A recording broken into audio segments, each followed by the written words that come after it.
안녕하세요. 저는 이제 결혼한 지 5년 차 접어든 주부입니다. 전 늘 아침마다 이곳에 올라온 사연들을 들으면서 하루를 시작하곤 하는데요. 항상 듣기만 했지 이렇게 직접 사연을 써보는 건 처음인 것 같아요. 제가 지금까지 여기에 사연을 쓰게 될 거라고는 상상도 못했거든요. 얼마 전 저는 정말 드라마나 영화에서 나올 법한 일을 경험하게 되었어요. 아직도 그때를 생각하면 저와 오빠는 너무 소름 끼쳐서 오금이 저릴 정도입니다. 저희를 이렇게까지 치떨리게 만든 존재는 다름 아닌 시어머니와 신우인데요. 솔직히 시어머니와 신우가 사돈으로 엮인 가족이긴 하지만 저희 오빠랑 마주칠 일이 몇 번이나 있겠어요. 툭 까놓고 말해서 특별한 날 아니면 사돈끼리 모일 일도 잘 없잖아요. 저는 단지 사돈이니까 정말 가족이라고 생각하고 관심을 주는 거라고 생각했거든요. 하지만 저희 시어머니와 신우는 이상하리만큼 유독 저희 오빠에게만 관심이 많았어요.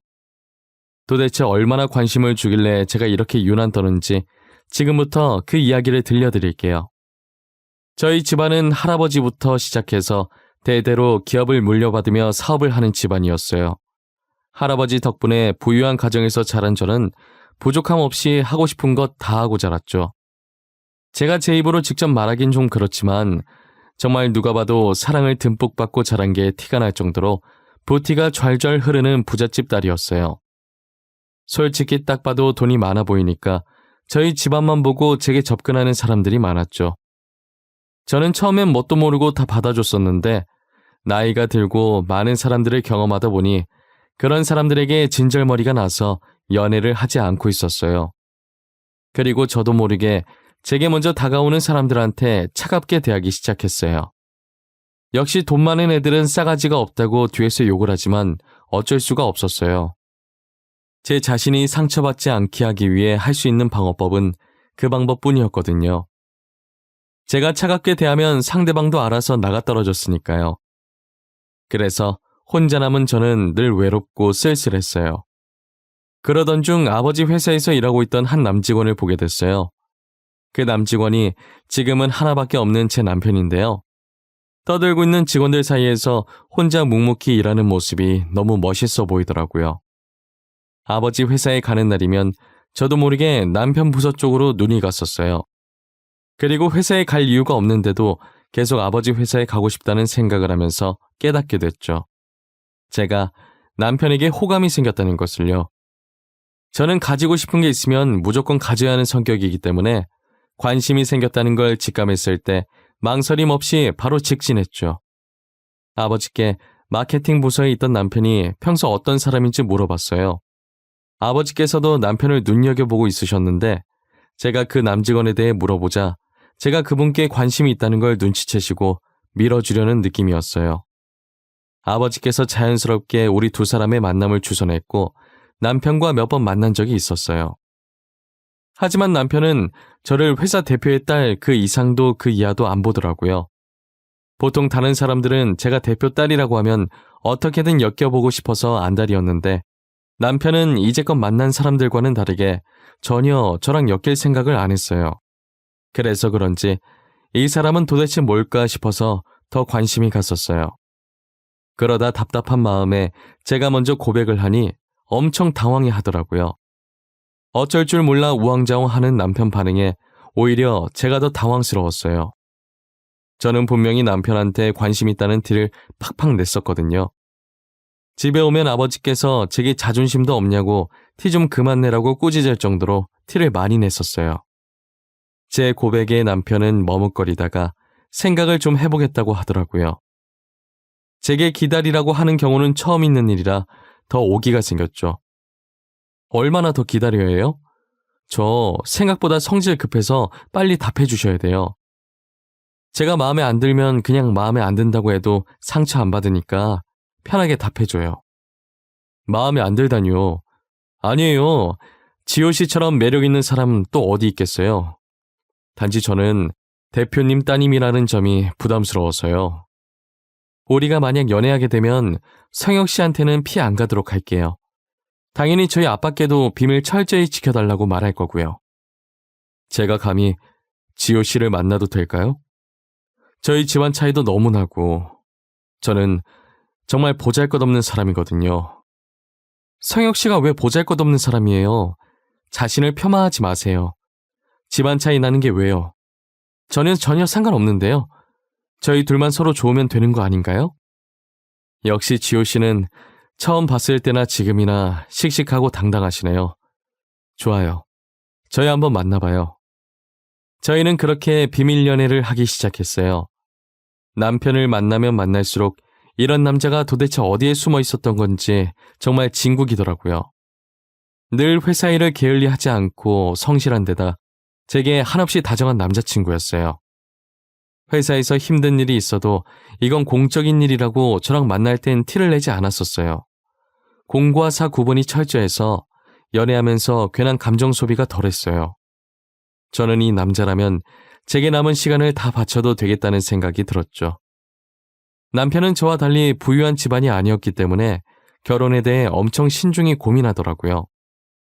내가 자기한테 고백하던 날 잊었어? 난 분명 어떤 집안이든 상관없다고 한 것 같은데? 나는 성혁 씨 하나만 보고 가려는 거야. 집안 차이 나면 뭐 어때? 그래도 너무 차이 나니까. 우리 집안은 당신 집안에 별로 도움 안 될 거야. 오히려 패만 끼칠 수도 있다고. 나는 그게 걱정인 거야. 당신한테 패 끼칠까 봐. 그럼 어때? 형편이 더 나은 사람이 도와주고 하는 거지. 나는 상관없어. 우리 아빠도 결혼 허락한다는데 뭐가 걱정이야? 알겠어. 그럼 일단 어머니께 언제 시간 되는지 물어보고 약속 잡을게. 그때 인사드리러 가자. 그럼 됐지? 저는 겨우 남편을 설득해서 시댁에 인사를 드리러 가게 되었어요. 평소 명품으로 둘러싸고 다녔지만 그렇게 가면 예의가 아닌 것 같아서 얌전해 보이는 옷을 입고 갔어요. 그렇게 처음으로 남편의 본가를 방문하게 되었죠. 평소 남편이 제게 하는 이야기만 듣고 엄청 뼈저리게 가난한 줄 알았는데 생각과는 다르게 정말 지극히 평범한 주택에 살고 있더라고요. 저는 시댁 문을 열자마자 거실에 앉아 계신 시어머니와 마주하게 되었어요. 과일 바구니를 들고 안으로 들어갔는데 시어머니께서는 저를 위아래로 훑더니 탐탁치 않아 하시더라고요. 앉으라는 말도 없이 얼굴을 구기시면서 저를 며느리로 드릴 생각이 전혀 없다고 하시더라고요. 우리 아들이랑 결혼을 하고 싶다고? 그건 안 되겠는데. 나는 너를 내 며느리로 받아들일 생각이 전혀 없거든. 어머니, 그래도 사람이 왔으면 먼저 앉으라고 하는 게 예의죠. 다짜고짜 그런 말부터 하시면 어떡해요? 우리 집인데 내 마음대로 못하니? 마음에 안 드니까 앉으라고 안 하는 거야. 다시 한번 말하는데 이 결혼 허락 못해. 알겠어? 보는 눈이 이렇게 없었어야 원. 어머님께서 기분이 많이 안 좋아 보이시네요. 오늘은 날이 아닌 것 같아요. 다음에 제가 다시 인사드리러 오겠습니다. 그리고 여기 과일 가지고 왔는데 드셔보세요. 아우, 됐어. 과일 같은 건 필요 없으니까 도로 가져가. 가져가서 너나 많이 먹어. 잘 가고 배운 건 안 남아. 들고 온 과일 바구니 다시 가져가라고 하시면서 남편과의 결혼을 허락해 주시지 않으셨어요. 저는 시어머니 성격이 보통이 아니라는 걸 처음 본 순간부터 느낄 수 있었어요. 처음 방문했던 날과는 비슷한 듯 다른 차림으로 한우 세트를 준비해서 다시 방문했어요. 크게 달라진 게 없었는데 두 번째 방문하던 날은 처음과 확연히 다르게 엄청 환대해 주시더라고요. 어머, 우리 새아가 왔니? 그날은 내가 너무 쌀쌀맞게 했지? 하도 주변에서 처음부터 반기면 나중에 며느리가 심히 무시한다고 하길래 그랬지 뭐야. 내가 미안해. 아니에요. 그러실 수도 있죠. 저도 주변에서 부추기면 괜히 그렇게 해야 할 것 같고 그래요. 그리고 과일 바구니를 안 좋아하시는 것 같아서 한우 세트로 한번 사와봤어요. 아유, 뭘 이런 걸 다 가져왔어. 그냥 와도 되는데. 잘 먹을게. 먼 길 오느라 고생했을 텐데 일단 앉아. 누추하지만 내 집이다 생각해. 시어머니께서는 첫인상과 다르게 엄청 인자하신 분이더라고요. 말도 엄청 잘하시고 정말 좋으신 분 같았어요. 쌍둥이 여동생도 있다고 들었는데 여동생은 어디에 갔는지 보이지 않았어요. 가족 사진이 있었는데 이란성이라 그런지 남편과는 닮지 않았더라고요. 저는 그 뒤로도 몇 번 시댁에 찾아갔었는데 여동생은 결혼 후 시댁에 인사하러 갔을 때 처음 만났어요. 신혼여행 갔다 와서 곧바로 시댁에 갔는데 시어머니와 신우가 두 팔 벌려 환영해 주시더라고요. 이제 진짜 가족이 되었다면서 앞으로 잘 지내보자고 말하면서 사람 좋은 웃음을 지으셨어요. 저는 정말 그동안 시집살이 한 번도 없었고 항상 저를 먼저 챙겨주셔서 너무 감사했어요. 그리고 제가 시댁에 가면 꼭 저희 오빠 안부를 물어보시더라고요. 저한테 저희보다 먼저 결혼한 2살 위인 오빠가 한 명 있었거든요. 처음에는 그냥 사돈이니까 정말 예의상 안부 인사를 묻는 줄 알았어요. 그런데 그게 점점 안부 인사에서 아직도 새언니랑 잘 지내냐는 식으로 질문이 바뀌더라고요. 저는 그때마다 잘 지내고 있는데 왜 그러냐고 되물으면 아무것도 아니라고 하는 거예요. 이때까지도 가족이니까 혹시나 걱정돼서 모르신 건가 했어요. 잘 사는 것 같다가도 이혼하는 게 부부니까 괜히 자식 같은 마음에 걱정하시는 건 줄 알았죠. 하지만 최근에서야 좋은 의도가 아니었다는 걸 알게 되었어요. 시어머니께서 오빠 안부를 물었을 땐 별 생각도 안 들고 괜찮았는데 갑자기 신우도 저희 오빠 안부를 묻기 시작하더라고요. 새언니, 언니 오빠 말이에요. 잘 지내죠? 아니, 간만에 결혼 사진 봤는데 언니도 되게 이쁜데 오빠분도 되게 잘생기셨더라고요. 아, 그래요? 그 얼굴이 잘생긴 건가? 저는 맨날 보던 사이라서 잘 모르겠네요. 저희 오빠는 알아서 잘 지내겠죠 뭐. 왜요? 아니, 그냥요. 가족이니까 그냥 한번 물어봤어요. 근데 진짜 잘생기셨더라고요.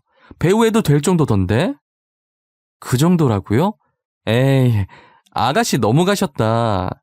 괜히 빈말 안 하셔도 돼요. 새아가, 저거 빈말 아니야. 우리 딸 이상형이 딱 너네 오랍이거든. 그래서 저러는 거야. 잘생겼지, 키 크지, 덩치 크지. 내가 봐도 멀끔하게 잘생겼더라. 아, 그래요? 아가씨 이상형이 저희 오빠란 말이죠.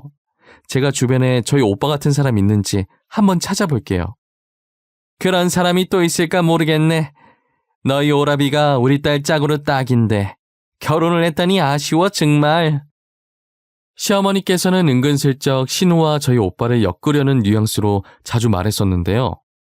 저는 당연히 오빠가 유부남이니까 그 둘을 엮고 싶어 한다는 걸 상상조차 하지 못했고 단지 정말 저희 오빠 같은 사람이 좋은 건가 싶어서 별로 대수롭지 않게 생각했었어요.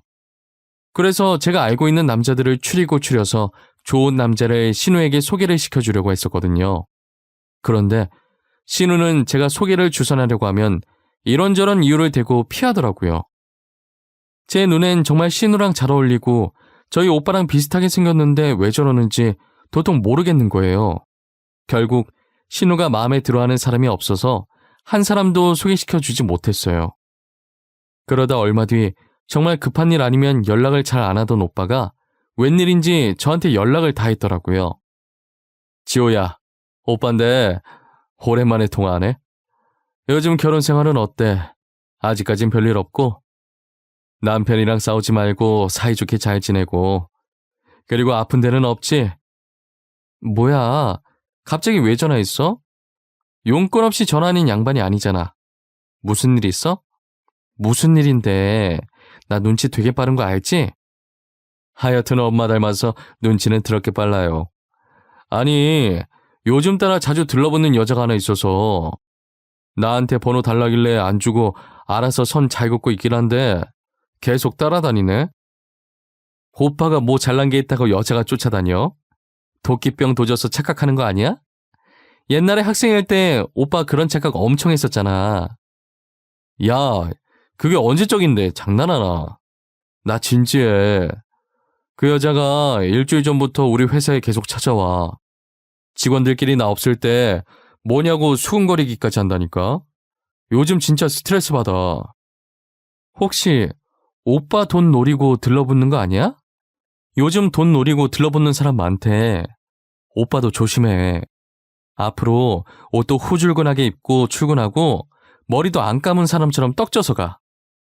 예전에 저한테 돈 보고 접근했던 남자들이 많았던 것처럼 요즘엔 오빠한테 붙은 것 같더라고요. 오빠는 자기 처신을 굉장히 잘하는 사람이라서 제가 그렇게까지 크게 걱정을 하지 않았어요. 오빠가 계속 무시하면 적당히 하고 나가 떨어질 줄 알았는데 한 달이 지나도 안 떨어지더라고요. 얼마나 할 짓이 없으면 저렇게 오빠 뒷공문이나 쫓아다니고 있나 싶은 생각이 들었어요. 저희 새언니가 엄청 착해서 걱정도 많고 그만큼 상처도 되게 잘 받는 사람이에요. 그래서 괜히 새언니가 걱정할까봐 따로 말하지 않았다고 하더라고요. 저는 그래도 미리 말해야 하지 않을까 했는데 오빠가 알아서 하겠다고 하더라고요. 그런데 얼마 후 결국엔 우려했던 일이 터지고야 말았어요. 새언니가 숨 넘어갈 듯 울면서 저한테 전화를 한 거예요. 전화로는 도저히 안 될 것 같아서 근처 카페에서 만나자고 했어요. 아가씨, 저 이제 어떻게 해요? 오빠가 저한테 질렸나 봐요. 이제 저를 싫어하나 봐요. 진짜 어떻게 해요? 언니, 그게 무슨 소리예요? 오빠가 언니를 왜 싫어해요? 제가 알아들을 수 있게 천천히 말해보세요. 아까 집으로 우편 하나가 왔는데요. 오빠가 어떤 여자랑 같이 있는 사진이더라고요. 둘이 사귄 지 2주 정도 됐다는데 말할 사람이 아가씨밖에 없어서 죄송해요. 아니에요. 잘했어요. 언니가 지금 오해하고 있는 걸 수도 있어요. 안 그래도 요즘 오빠한테 계속 들러붙는 여자가 있다고 했었거든요. 그 사진 저도 좀 볼 수 있을까요? 사진 속의 남자는 뒷모습밖에 안 보였지만 덩치도 그렇고 헤어스타일도 그렇고 저희 오빠가 맞는 것 같았어요. 사진이 여러 장이었는데 두 사람은 연인이라고 해도 될 정도로 애정 행각을 하면서 정말 다정해 보였어요. 저는 오빠라고 확신하고 화가 난 나머지 손에 힘이 들어가서 들고 있던 사진을 구겼어요. 곧이어 오빠가 카페 안으로 들어오더니 뻔뻔하게 무슨 일이냐고 묻는 거예요. 이게 다 뭐야? 요즘 오빠한테 들러붙는 여자 있다며. 이게 들러붙는 거야? 오빠도 좋아서 다 받아주고 있었구만. 지금 뻔뻔하게 무슨 일이냐고? 당신 얼굴에 철판을 몇 개나 깔고 온 거야? 진짜 정 떨어진다. 여기 있는 사진들 좀 봐. 여기 사진 속 남자가 당신이 아니면 누군데? 무슨 소리야? 내가 뭘 다 받아줘? 이 사진 뭐야? 이거 나 아닌데? 이 여자, 요즘 나한테 들러붙던 여자가 이 여자야. 사진 속 남자 오빠 아니라고? 아닌데? 누가 봐도 이거 오빠인데? 뒤태도 비슷하고 머리 스타일도 똑같잖아. 나 아니야. 옷색 봐. 파란색이잖아. 나 파란색 안 좋아하는 거 알잖아. 우리 집에 내 옷 흰색, 검은색, 회색밖에 없는데. 지호야, 나 진짜 아니야. 여보, 이거 나 아니야. 사진을 자세히 보니 정말 오빠가 죽어도 안 입는 파란색 옷이더라고요. 도대체 지금 이게 무슨 상황인가 사태 파악을 하기 시작했어요. 그러다 갑자기 이건 분명 누군가가 일부러 꾸민 일이라는 생각이 드는 거예요. 전에 오빠가 회사로 계속 찾아온다는 얘기를 듣고 제가 현장을 덮치기로 했어요. 회사 안에 있던 카페에서 커피를 마시며 창밖만 응시하고 있었는데 얼마 뒤 사진 속 여자와 비슷한 느낌이 나는 여자가 회사 앞에 서 있더라고요. 여자의 촉이 굉장히 무서운 법이잖아요. 저는 오빠한테 요즘 들러붙는다는 여자가 저 사람이라는 느낌이 확 들어서 다가갔어요. 제가 여자를 부르자 제 부름에 여자는 뒤돌아서 저를 몇 초 정도 멀뚱멀뚱 쳐다보다가 갑자기 표정이 확 굳어져서는 도망가더라고요. 저는 놓칠까봐 곧바로 뒤쫓아가서 여자의 목덜미를 잡았어요. 여자는 잡히자마자 자기는 돈 받고 시키는 대로 한 죄밖에 없었다고 비는 거예요. 죄송해요. 진짜 죄송해요. 저는 부탁받은 일 성공하면 돈 준다고 하길래 시키는 대로 한 죄밖에 없었어요. 정말 죄송해요. 부탁받은 일이 뭔데요? 당신한테 누가 뭘 부탁한 건데요? 하나도 빠짐없이 다 말하세요. 아니면 스토킹이랑 허위사실 유포죄로 고소할 테니까. 제가 다 말할게요. 그러니까 한 번만 봐주세요. 다시는 이런 일 안 할게요. 시정이랑 시정의 어머니께서 사진 한 장 보여주면서 그 남자 이혼하게 만들어주면 돈 준다고 해서 한 거예요. 뭐라고요? 누구요? 시정이라면 아가씨 이름인데. 그 사람들이 왜 당신한테 그런 부탁을 해요? 도대체 왜요? 그건 저도 몰라요. 저도 그쪽이 시정이랑 아는 사이인 거 방금 알았어요. 저는 정말 아무것도 몰라요. 그냥 이혼하게 만들어주면 돈 준다고 한 게 다예요. 아가씨랑 아는 사이인 거 방금 알았다고 해놓고 왜 저보고 도망갔어요? 알고 도망간 거잖아. 거짓말할 생각하지 마. 남자 사진 보여주면서 그쪽 사진도 같이 보여줬어요. 절대 당신한테 들키지 말라고요. 당신 보면 도망가라고 시켜서 그런 거예요. 알고 보니 오빠한테 치근덕거리던 여자는 신우의 친구였더라고요. 신우의 친구는 돈 때문에 시모와 신우가 시키는 대로 했고 이혼시키려는 이유는 모르겠다고 했어요.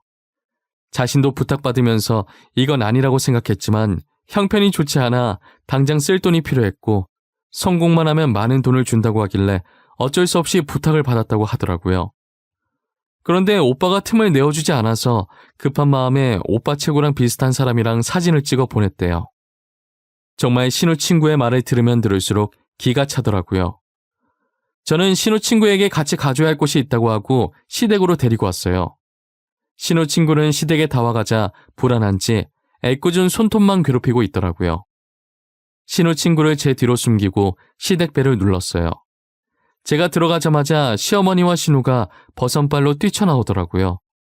그리고는 제 뒤로 들어오는 신우의 친구를 보고 살짝 멈칫하더니 아무렇지 않게 웃는 거예요.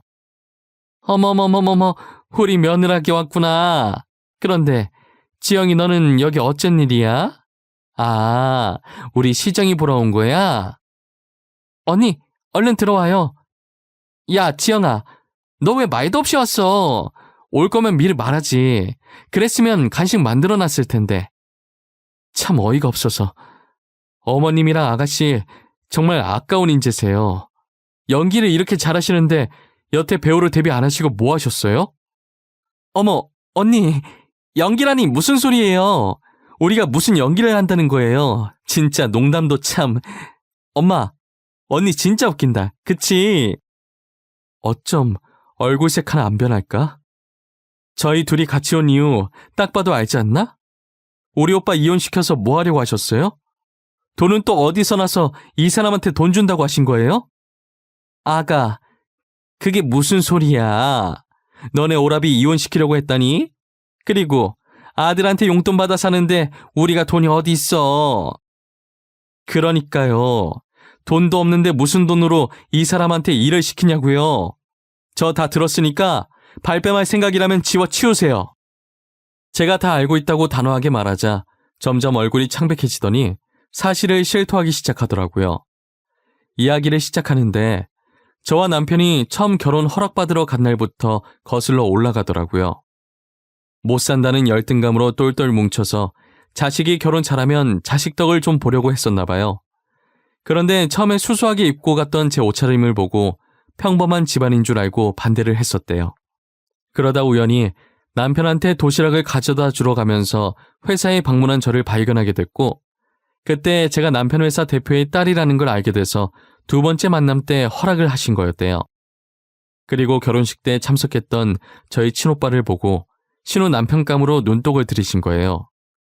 유부남이어도 어떻게든 이혼시키면 그만이라는 생각을 했다고 하더라고요. 신우는 제 결혼식 때 안 왔었는데 결혼 사진에 찍힌 오빠를 보고 시어머니랑 같은 생각을 했다고 했고요. 그래서 둘이서 짜고 새언니랑 오빠를 이혼하게 만들려고 했고 이혼만 하면 신우가 어떻게든 저희 오빠를 꼬셔서 결혼하려고 했다네요. 이게 무슨 막장 드라마 대본도 아니고 정말 어이가 없었어요. 그럼 신우의 친구한테 주기로 한 돈은 뭐냐고 했더니 신우가 저희 오빠와 결혼만 하면 그 돈은 쉽게 해결할 수 있으니 성공하면 준다고 했다더라고요. 제가 이런 어처구니 없는 얘기를 듣고 앉아 있으려니 제 시간이 너무 아깝더라고요. 이런 집안이랑 더 이상 엮이고 싶지 않으니 남편이랑 이혼하겠다고 하고 시댁에서 나왔어요. 저는 시댁에 갔을 때 입구에서부터 휴대폰으로 녹음을 하고 있었어요. 이 녹음본을 남편에게 들려주면서 더 이상 이런 집안에 있고 싶지 않다고 이혼하자고 했어요. 나 더 이상은 이 집안 사람들이랑 못 살아. 당신은 몰랐다고 쳐도 이 집안 사람이잖아. 질질 끌지 말고 깔끔하게 합의 이혼하자. 위자료는 달라고 안 할게. 여보, 내가 그 집이랑 연을 끊을게. 나랑 이혼하려는 이유가 단지 내가 그 집안 사람이라서요? 그럼 다시 생각해봐. 나 그 집이랑 피 한 방울 안 섞인 남남이니까. 어? 남남이라니 그게 무슨 말이야? 당신 어머니 아니야? 나 그럼 이제껏 누구한테 어머님이라고 하고 다닌 거야? 알고 보니 남편은 시댁 식구와 피 한 방울 안 섞인 입양아였더라고요. 시어머니께서 시집살이 피하려고 남편을 입양해서 자신의 딸과 쌍둥이라고 속였다고 하더라고요. 그래서 할머니와 시아버지께서 자리를 비우시면 몰래 남편을 괴롭히다가 이젠 두 분 다 돌아가시고 시어머니 혼자 남게 되자 대놓고 남편을 못살게 굴었다고 하더라고요. 지금까지 신우랑 저희 오빠를 왜 못 엮어서 안달이었나 했는데 이제야 이해가 가는 거예요. 친자식이 아닌 남편이랑은 언제든 연이 끊길 수 있으니 신우를 저희 집안과 엮으려고 했던 것 같았어요. 심지어 장남이라 아버지 회사를 당연히 오빠가 물려받게 될 테니 사모님 소리 듣고 싶었던 거죠. 그렇게 시어머니와 신우는 호시탐탐 저희 집안 재산을 탐내고 있었던 거예요. 저는 시댁 식구, 아니 이제는 저와 아무 관련도 없는 저 두 사람이 괘씸하다 못해 증오감이 들었어요. 저 사람들이 어떤 죄로 처벌받을 수 있을지 모르겠지만 일단 녹음본을 가지고 무작정 변호사를 찾아가 적용할 수 있는 모든 죄로 고소 부탁드린다고 했어요. 현재 적용시킬 수 있는 죄는 교사죄밖에 없다고 하더라고요. 저는 교사죄로 고소했고 두 사람은 타인의 재산을 갈취하려는 목적으로 구체적인 계획을 짠 것을 보아 죄질이 나쁘다고 판단되어 짧게나마 징역을 살게 되었어요. 그리고 오랫동안 질질 끌 줄 알았는데 비교적 빨리 남편을 파행해 주더라고요. 저희 남편은 비로소 그 집안과 아무런 관계가 없는 사람이 되었어요. 양자 관계가 소멸되던 날 그동안 수고 많았다고 웃으면서 남편을 꼭 안아주었어요. 제 기분 탓인진 모르겠는데 남편은 파양 후 얼굴이 더 밝아진 느낌이 들었어요. 이제 남은 가족이 저밖에 없는데 괜찮냐고 물어보자 오히려 지금이 홀가분하고 더 좋다고 하더라고요. 저는 남편만 좋으면 된 거라고 둘이서 열심히 이 험난한 세상을 헤쳐나가자고 했어요. 저희 오빠와 새언니도 현재 오해를 풀고 예전보다 더 잘 살고 있어요. 얼마나 잘 살고 있던지 최근에 조카도 생겼더라고요. 새언니 임신 소식에 저희도 아이를 가지고 싶긴 한데 부모가 될 준비가 되어 있지 않아서 아직까지는 젊으니 천천히 시간을 두고 때가 되면 차차 가지기로 했어요. 미우나 고우나 그래도 한때는 한 지붕 아래에 같이 살던 가족이었는데 그 가족이 한순간에 없어지면서 남편이 티는 안 내도 어딘가 허전해할 것 같더라고요. 그래서 제가 옆에서 든든한 지원군이 되어 힘을 보태주면서 더 열심히 살아보려고요. 다사다난했던 지난 날들도 그땐 그랬었지 하면서 웃고 넘길 수 있는 추억으로 덮기로 했어요. 계속 악감정으로 남겨봤자 저만 화병 날 것 같으니까요. 가끔 그때가 떠오르면 막장 드라마 한 편 봤다 생각하고 있어요. 여러분들도 저처럼 안 좋은 기억이 있다면 그냥 한번 웃고 넘어가 보세요. 속는 셈 치고 따라해보면 정말 아무것도 아닌 일이 될 때가 많답니다. 그럼 저의 사연은 여기서 마쳐볼게요. 지금까지 제 이야기를 들어주셔서 감사합니다. 늘 건강하시고 하는 일 대박 나시길 바랄게요.